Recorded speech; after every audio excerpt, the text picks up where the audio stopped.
gözəl tanıdığımız Əmraslan müəllim, hamımız gözəl tanıyırıq onu.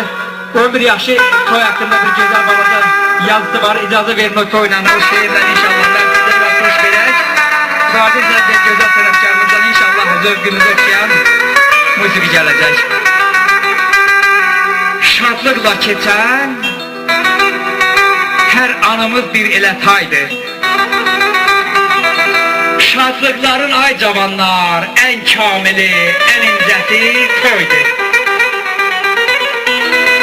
İnsan ömrün bir gülə bənzətsə gəzəndə, hər gül ömrün taze açan qönçəsi toydur. Gənclik ömrün ay cavanlar, şöyle saçan güllü baharı. Bax, ömrün bu yaşında ay ömü, yüreğin çeşmesi toydur. 100 il yaşasan, toysuz ölür, sonda yarımçıq. Ömrün en əziz, arzu olan zirvəsi toydur. Toydur dəyişən, soy kökünü bəhşərin ancaq. Ömrün dəyişən, en güzel əfsanəsi toydur. Toyda keçen ömrün yazıla ömrüne sadik. Ariflerin o cennet efsanesi toydur. Toy illerden, ecdadlarımızdan bizlere miras kalmış bir adettir. Toy yemek medeniyetidir. Toy güzel musiki medeniyetidir. Toy ahlak medeniyetidir. Toy dostluk medeniyetidir. Toy vəhdətdir. Bak bugün belki de aylarla, illerle görmediğimiz insanlar bak bugün hoşuna cəmləşiblər. Bugün doğrudan da Bedirhan kardeşimin ocağında bir arzular denizi var. Bak her birimizin elinde 1000 arzu var. İnşallah vaxt məqamında hamıya şərait yaradılacaq ki, hamı xeyir duası bildirsin. İndi belə deyək ki, siz nuşucan eləyir ve güzel sənətkarımızdan yaxşı bir musiki pay gəlsin sizlərin şərəfinə. Yiyin, için bir daha Allah bu güzel günümüzü mübarək eləsin.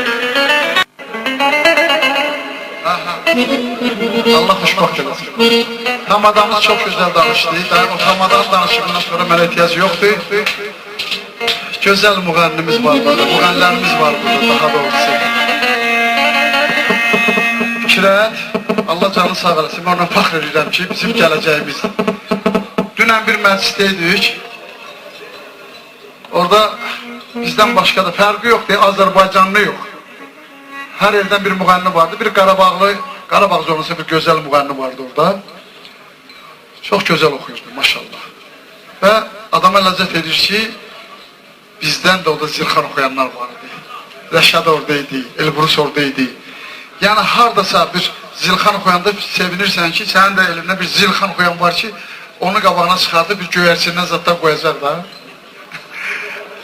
Fikrət, həm də Əlfağa qardaşımı öpürəm, bağrımı basıram. Gözəl müğənnimiz, alimin tələbəsidir və layiqli tələbəsidir və qabiliyyətli qanacalı oğlandır, qardaşımdır. Xanım da ki, Səhər xanım, ada baxı, Səhər. Görürsünüz, Səhər asılanda nə gözəl olur. Səhər asılanda o danki asılır, ondan gözəl bir hava olur. Gözəllik olur. Sonra başladı. Bax, Səhər xanım eləşir buradan. Allah tövbümüzü mübarək eləsin. Allah xoşbaxt eləsin.